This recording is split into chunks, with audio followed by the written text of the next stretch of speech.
Airport కోసం 15,000 ఎకరాలు acquisition చేయడం, దానికి ఒక ల్యాండ్ పూలింగ్ అని ఒక పేరు పెట్టడం, 15,000 ఎకరాలు ఎయిర్పోర్ట్ పేరిట తీసుకోవడం ఎంతవరకు ధర్మం అని చంద్రబాబు నాయుడిని గట్టిగా అడుగుతా ఉన్నాం. మేము చెన్నై ఇంటర్నేషనల్ ఎయిర్పోర్టు మనకు 4 అడుగుల దూరంలో ఉంది. 1,283 ఎకరాలు ఇంటర్నేషనల్ ఎయిర్పోర్ట్ అది చెన్నై. కొచ్చి ఇంటర్నేషనల్ ఎయిర్పోర్ట్ ఉంది కొచ్చిన్లో, అది 800 ఎకరాలు. ముంబై ఇంటర్నేషనల్ ఎయిర్పోర్ట్ ఉంది, 2,000 ఎకరాలు.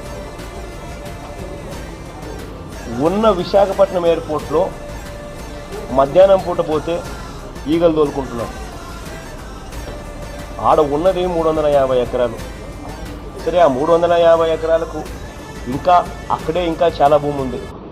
ఆ భూమి సరిపోతుందా సరిపోదా అన్నది ఫస్ట్ అధ్యయనం చేయండి. సరిపోదు, కనీసం అక్కడ 1000 ఎకరాలు కూడా లేదు కాబట్టి ఖచ్చితంగా వేరే చోటికి పోవాలి అన్న ఆలోచన ఏదైనా ఉన్నప్పుడు అసలు ఫస్ట్ ఎన్ని ఎకరాలు ఉంది అక్కడ?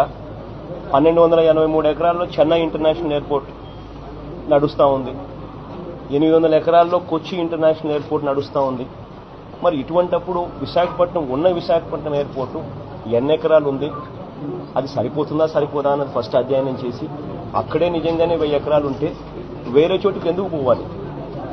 ఇంటర్నేషనల్ ఎయిర్పోర్టుకు కొచ్చి ఇంటర్నేషనల్ ఎయిర్పోర్టు 800 ఎకరాలతో నడుస్తూ ఉన్నప్పుడు, చెన్నై ఇంటర్నేషనల్ ఎయిర్పోర్ట్ 1,283 ఎకరాలతో నడుస్తూ ఉన్నప్పుడు ఇది ఏ రకంగా న్యాయం? ఉన్న విశాఖపట్నం ఎయిర్పోర్ట్ను బాగా ఉన్నదాన్ని వదిలేసి వేరే చోటికి పోయి అక్కడ ఏకంగా 15,000 ఎకరాల ఎయిర్పోర్ట్ పేరిట అక్వైర్ చేయాలి అని చెప్పి దిక్కుమాలిన ఆలోచన చేయడం, రైతులు కడుపు కొట్టడం నిజంగా ఎంత మటుకు ధర్మం అని అడుగుతా ఉన్నా.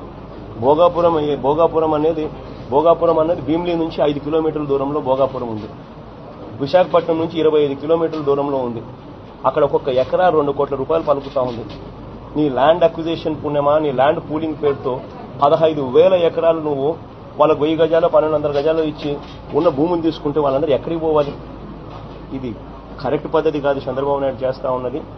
ఇప్పటికే రైతు రుణమాఫీ పేరుతో కనీసం రైతులకు వడ్డీ మాఫీ కూడా చేయని విధంగా ఏ రకంగా రైతులను మోసం చేస్తూ వస్తున్నాడో అదే మాదిరిగానే ఉన్న ల్యాండ్ అక్విజిషన్ పేరుతో, ల్యాండ్ పూలింగ్ పేరుతో రైతుల దగ్గర నుంచి దుర్మార్గంగా ల్యాండ్ తీసుకొని ఇంకా వాళ్ళను అస్తవ్యస్త పరిస్థితుల్లోకి తీసుకురావడం చాలా దారుణం.